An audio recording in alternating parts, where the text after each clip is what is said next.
In this video you will see how to insert swastik symbol in Word document, and I will also show you how to change the color of the swastik symbol.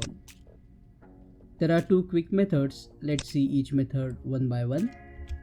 On your keyboard type 5350, then press Alt X together and you will get the swastik symbol. Now you can select the swastik symbol, make it bold, and can change the color of the swastik symbol like this.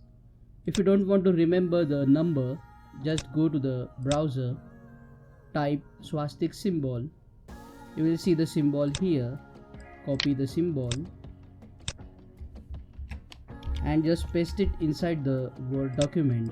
You can select the swastik symbol and change the size of the symbol, make it bold, and you can also change the color of the symbol like this. Click on that like button if this video solved your problem. Subscribe and press the bell icon to support the channel.